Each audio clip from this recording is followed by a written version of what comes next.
রাম নারায়ণ রাম।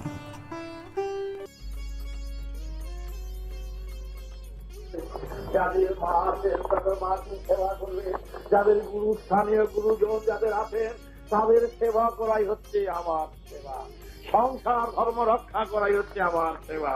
এবং সেই কর্তব্য বোধ করেই আমাকে জানালেই আমি খুশি হব। এইটি হলো আমার সেবা।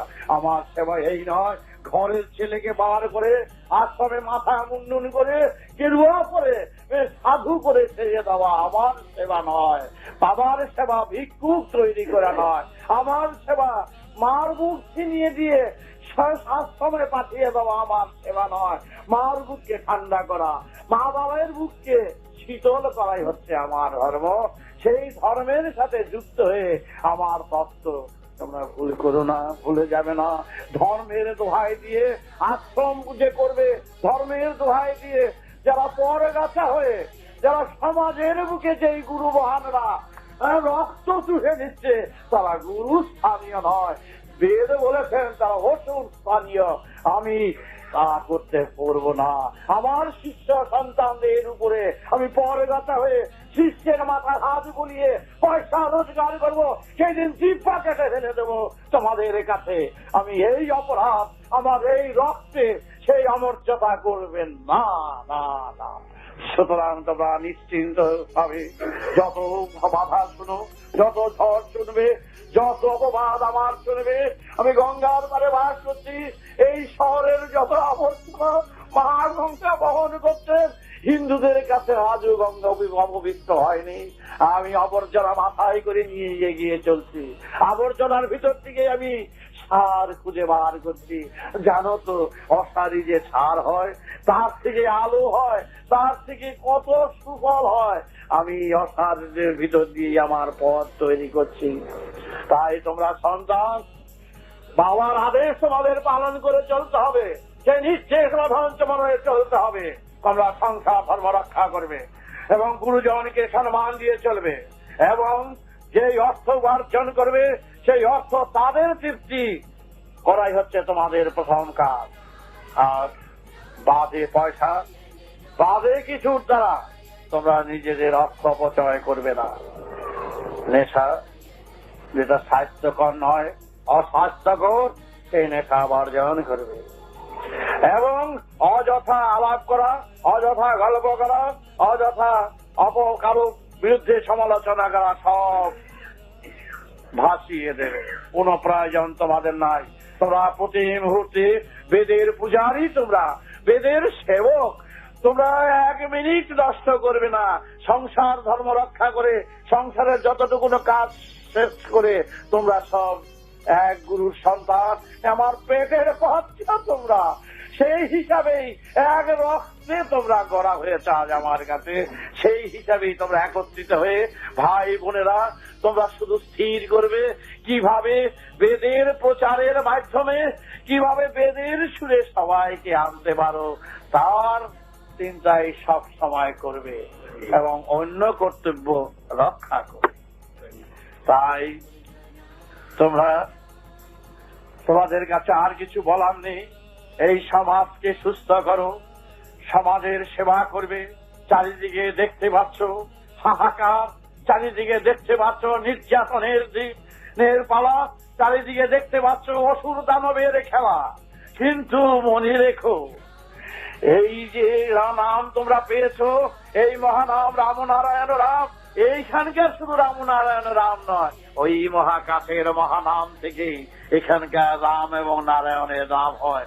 ওই মহাকাশের কৃষ্ণ, ওইটা আরেক নাম হচ্ছে কৃষ্ণ বর্ণের নাম অনুযায়ী এখানকার কৃষ্ণকে সে কৃষ্ণ নাম রাখা হয়। মহাকাশের মহানাম মূলাধার থেকে সহস্রারের অনন্ত গতির পথের গতি, সেই সুরধার, সেই সুরেই তোমাদের নিয়ে নেওয়া হচ্ছে। সুতরাং তোমরা কোনো দিক থেকে কোনো কিছু না ভেবে তোমরা নিশ্চিন্ত পথে। আরো অনেক তোমাদের বলার ছিল, অল্প সময়ের ভিতরে এত কথা বলা সম্ভব নয়। তোমরা ভাই ভাই থেকে জেনে নিও। আমার ভাষণ, আমার তত্ত্ব অনেকে সংগ্রহ করে গ্রন্থাগারে বার করেছে, জেনে নিও। সেইগুলো পড়তে না পারলে পড়ে নিও। আর যে মন্ত্রগুলো লিখে দেওয়া হয়েছে যারা কাগজে কাগজে, যেটা পড়তে পারবে না, যারা দীক্ষা নিয়েছো আমার কাছে, তার থেকে তারা তোমরা জেনে নিও এবং পরে ছিঁড়ে ফেলে দিও। অনর্গল ভাবে জপ করবে, কোন রকম সূচি নেই, অসুচি নেই। মৃত্যু যদি সর্ব অবস্থায় মরতে পারে, জন্ম যদি সর্ব অবস্থায় হতে পারে, দীক্ষাও সর্ব অবস্থায় হতে পারে। কাল অসুচিত দীক্ষা নেয় না, জানো তো? অসুচিত দীক্ষা নেয় না। কাল অসুচে মানুষ মৃত্যু হয় না, কাল অসুচে জন্ম হয় না। জন্ম মৃত্যু যদি কোন রকম বাধা যদি না আটকায়, দীক্ষা তো বাধাতে আটকাবে না। তোমরা যে সময় বেদ প্রচারে ছড়িয়ে দাও। মহাপ্রভুর অল্প বয়সে 42 বছরে মনে তিনি দেহ রেখেছেন। তার উদ্দেশ্য ছিল বিরাট, এই রক্তে যেন উদ্দেশ্য সফল করতে পারে। এই সফল মহাপ্রভুর সব চিন্তাধারা, তার আদেশ, তার নির্দেশ তোমাদের উপরে ছেড়ে দিলাম। তার রক্ত, এই রক্ত আমি বহন করছি। এই রক্ত আমার রক্ত নয়, এই রক্ত মহাপ্রভু স্বয়ং, তার রক্ত তোমাদের কাছে ছেড়ে দিলাম। এই রক্তের কথা, এই রক্তে বলছে যে মহাপ্রভু বলছেন জাতি ধর্ম নির্বিশেষে সবাইকে এক করো। আর আবার কোন বক্তব্য নাই। আমি গুরু সাজতে চাই না, আমি ভগবান সাজতে চাই না, আমি মহাকাশের একজন সাধারণ কর্মী। আমি তোমাদের সাথে ঘরের সন্তান হয়ে আজ 2-3 তলা করেছি, বাড়ি সত্যি কথা, নিজের ইট মাথায় দিয়ে আমাদের ঘরের ছেলে মেয়েদের শিক্ষা দিয়েছি। আমরা নিজেরাই রাজমিস্ত্রি, সুতার মিস্ত্রি, নিজেরা এই কাজ করে এই তৈরি করেছি। একদিন ছিলাম মাটির ঘরে, ছনের ঘরে, খড়ের ঘরে, দিনের পর দিন মাটিতে শুই। আজও আমি পড়ে খেয়ে থাকি। সুতরাং তোমরা, আমি শিষ্যের মাথা হাত বলি, এই পয়সা রোজগার করি না, আশ্রম করিনি। এটা তোমরা ভুল করো না, ভুল বুঝো না। আমি কোনদিন কারো কাছে, কোন শিষ্যের কাছে, কোন সন্তানের কাছে, কারো কাছে হাত পেতে বলিনি আমার ঘর তৈরি করতে হবে, আমার বাটি কিনতে হবে। আমি নিজে খেটে পরিশ্রম করে হাঁটাহাঁটি করে আমি কাজ করছি। একাধারে লক্ষ লক্ষ লোককে শিক্ষা দিচ্ছি, আর একধারে আমার কর্মজীবনের ভিতর দিয়ে আমি কাজ করছি। কর্মই আমার ধর্ম। সুতরাং তোমাদের কাছে আর কিছু আমার বলার এখন নেই, সময় আমার নেই। আমি এখানে গিয়ে একটু বসে পড়বো। এই সারাদিন রাত 24 ঘন্টার মধ্যে 1.5-2 ঘন্টা মাত্র বিশ্রাম, তারপর সারাদিন আমি মহাকাশের মহারাম। সবাই, সব সন্তান, বহু সন্তান তো আমার সবাইকে তো ইঞ্জিনের মতন চেনে নিতে হবে। আমি যদি পড়ে থাকি তাহলে সব বকিগুলো পড়ে থাকবে। সুতরাং তোমাদেরও কর্তব্য, বাবা যেন কাজ করতে পারেন, বাবা যেন তার পথ দিয়ে যেন আমাদের চেনে নিতে পারেন। সুতরাং আমি চাই সবাইকে আমার এই বক্তিতে আমার সুরে যেন সুর মিলিয়ে অনন্ত ধামে যেন নিয়ে যেতে পারি। তাই তোমাদের কাছে এই কথা আজ এই থাক। বলো সবাই রাম নারায়ণ। অনন্ত সূর্য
নিজ হস্তে লিখিলেন অনাহতে সেই নাম। মহাকাশের মহান তত্ত্বে মহান হস্তে সেই নাম।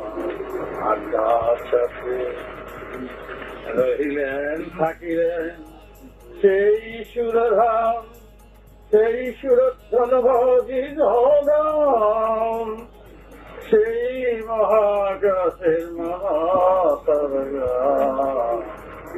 রাম নারায়ণ রাম। সর্বশক্তি সর্ববর্তমান মহাকাশের মহারাম, পরমানন্দীশ্বরাধাম, সর্বব্যাপ্ত সর্বশক্তি বিদ্যমান, একই অর্থে একই শিবে সেই রাম নারায়ণ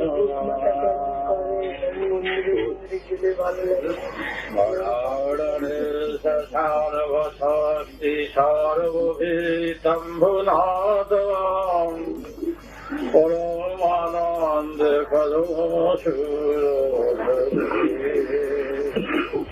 তাই দাঁড়ে দাঁড়ে সর্বত্র করো সেই মহানাম, মহালক্ষ বুধে অর্থ সংহিত, সেই অর্থের নাম মহানাম রাম নারায়ণ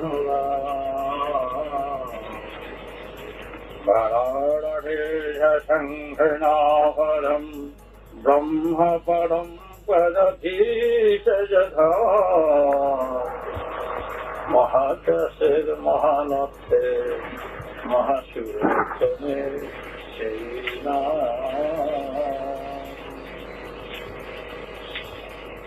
আজ্ঞাচকে সহস্রারে সুরধ্বনি ধ্বনিত বিরাট একত্রিত সুরে এক ধ্বনি এক নীতি, সেই সরগ্রাম, সেই ধ্বনি মূলাধার সহস্র একই বড়ি সংঘরিত জয়তা বল সবে সেই নাম সবে আছে সেই নাম, বলো বারে বারে সেই নাম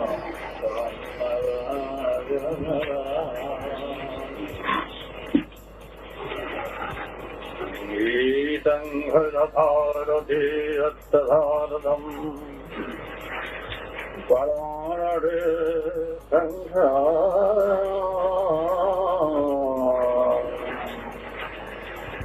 হরে ঘরে করতে যাও বিবাদ দিচ্ছে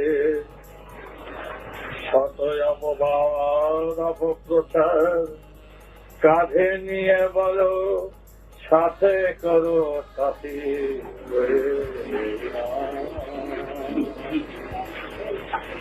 জন্মিতম পরম ব্রহ্ম, মাটি আকাশ বাতাস মাটি দেবে সমন্বয়ে সুরে নাম, বল সবে রাম নারায়ণ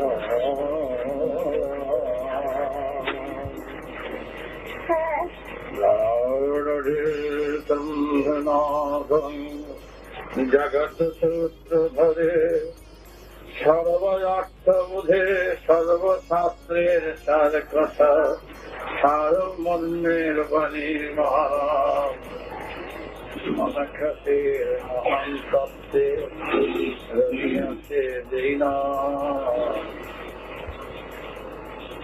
সেই নাম এই নাম রাম নারায়ণ ঘরে ঘরে করো এই মহানাম রাম নারায়ণ রাম, জাপিয়ে তুলো জাগরণের সুরে, নিজেদের কর উৎসর্গ মহানামের, এই মহানামের ব্রতী হয়ে এই ব্রত করো সবাই, তবে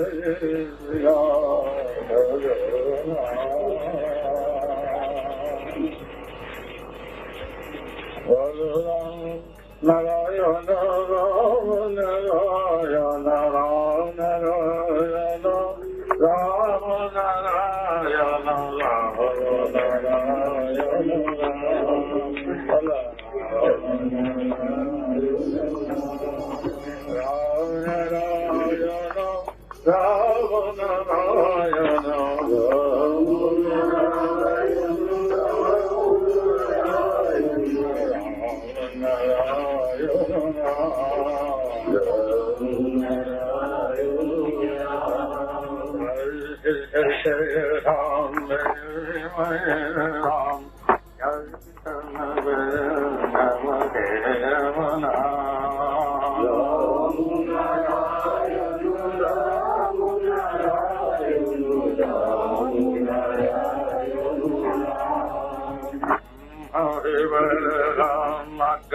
চক্রে মহারাম মহানতে মহারাম নারায়ণ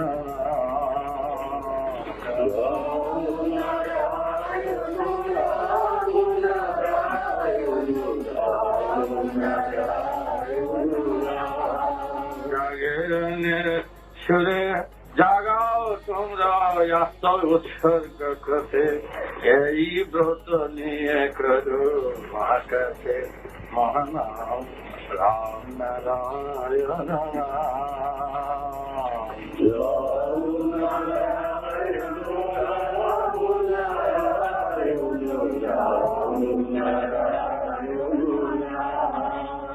ত্যাগের মাধ্যমে স্বার্থের ত্যাগে করো সবাই সেই মহাকাশের মহারাম মূলাধারে মহারাম তবে রাম নারায়ণ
হাতে দেখে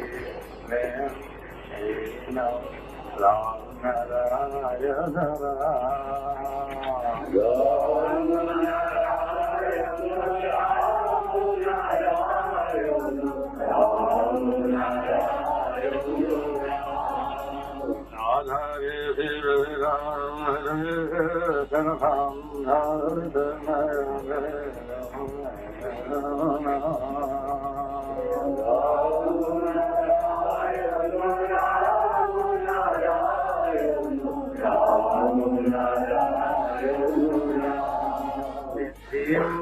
নির্বাণ পর ব্রহ্ম পরম ধাম এই নামে সেই ধাম মনোতরে রাম নারায়ণ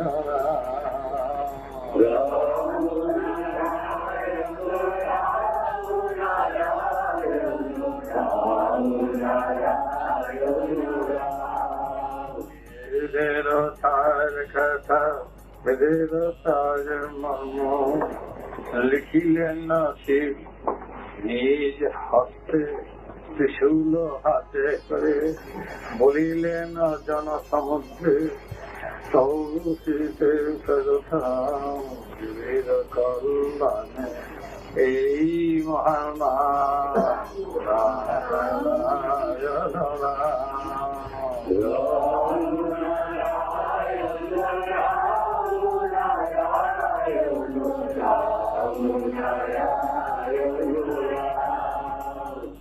যাত্রারা যাত্রীরা যাত্রা করেছে মহাকাশের মহাপথে এই মহানামের মহামারা পরম পরধাম রাশি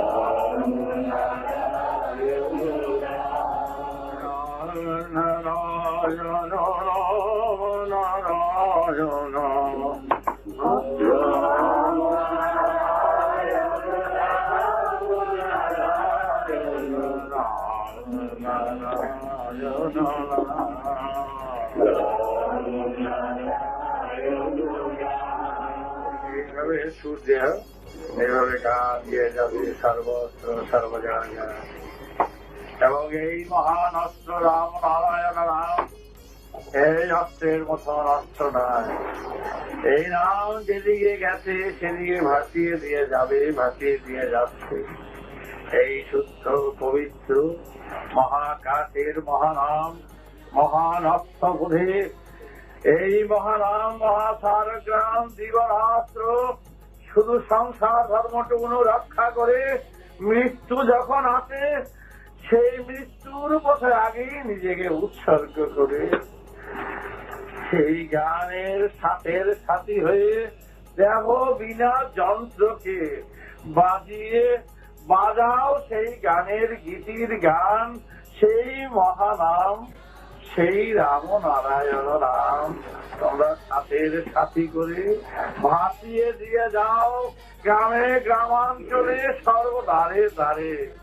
তাই তোমরা সর্ব অবস্থায় শত দুঃখ ব্যথা বেদনা এ যে তোমাদের জীবনের জয় গানের যাত্রার পথের সাথের সাথী এ কোনোদিনই তোমাদের ছাড়বে না। তোমরা এই সাথের সাথী করে তোমরা এগিয়ে যাবে মহানামকে সাথে নিয়ে এগিয়ে চলো পথিক এ যাত্রী যাত্রা করেছো মহাকাশের পথের পথে। তাই তোমরা গান করবে নাম করবে এই একই নাম রাম নারায়ণ রাম।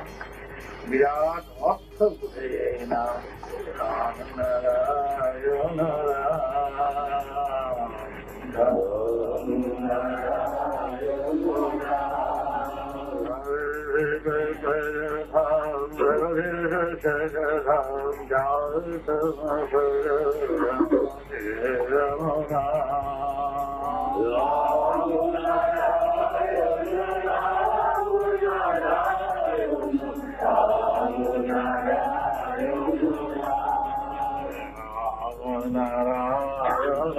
বেঁচে গেলে যাও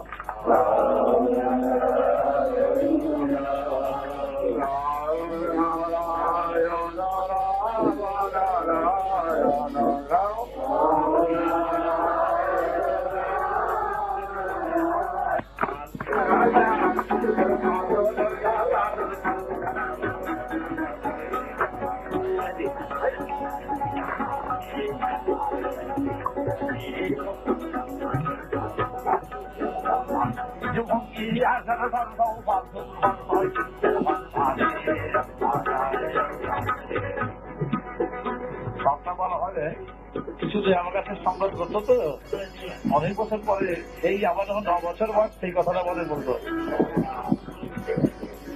এইভাবে একেবারে তন্ময় হয়ে যেতে বললাম তোমার দিকে এই বুলি বোল তালের বোল দিয়ে দিয়ে আর ওই ডুবে থাকতো একেবারে অনেক ডুবে থাকতো আর কোনো একটুখানি সিদ্ধি খেতে মনায় ফকির মুসলমানদের বড় দরকার ছিল মনায় ফকির দরকার 170 বছর বয়স লোকনাথ বাবার সঙ্গে যাইতো আমাকে বাঁচাতে তখন তো 170 বছর বয়স এই বয়সে এই সুর এবারে পাগলের মতো আল্লাহ সেই একটুখানি এটা যে মনে আসছে করতে পারি না জানা না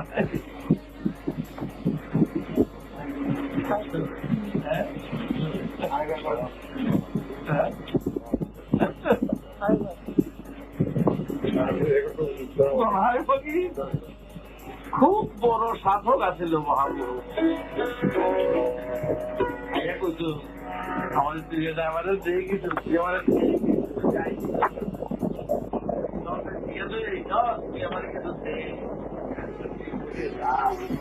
কোনটা কাঁপব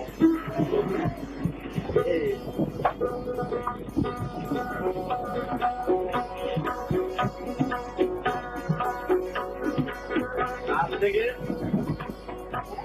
50 বছর আগের কথা বললাম 50 বছর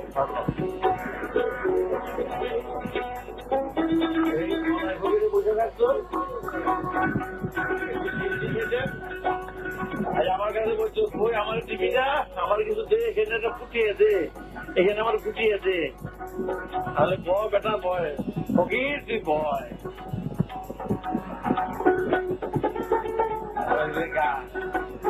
সিদ্ধি করতে সিদ্ধি বানাইতো আমার তুই তো স্পর্শ করে দে আমি তো স্পর্শ করে দিতাম আমি থাকবো না তুই স্পর্শ আল্লাহ রে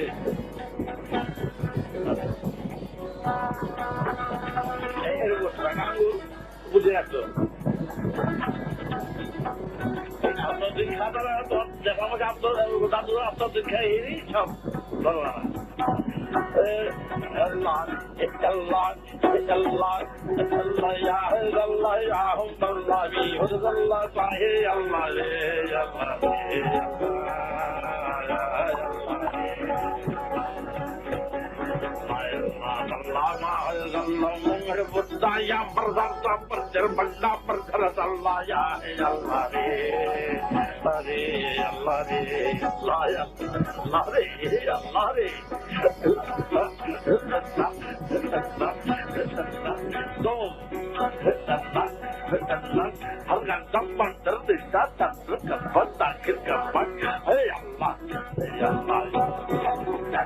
বছর পর আল্লাহ মাহের বা মৌকানের জান্নাই এরকম মাগর বাঙ্গে ইয়াঙ্গের জান্নালা রে এই আল্লাহ আল্লাহ আল্লাহ মাগারে করবন্তি গরবল সাহালা এই আল্লাহ ও কাল্লাহ বরবতুম বাতুম জাকাত ওই কাদর বতম বাতুম সব আল্লাহ এই আল্লাহ আল্লাহ আল্লাহ হিকুম বাজে হিকুম বাজে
এদিকে আমার তখন 9 বছর বয়স।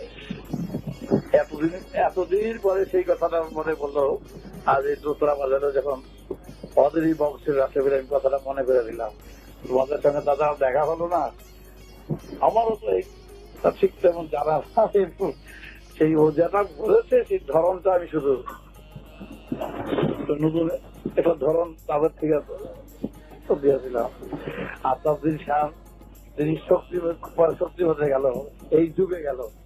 তারপরে মনায় ফকির এই নিয়ে চলে গেল, সারাদিন সুপারি পান। राम नारायण राम।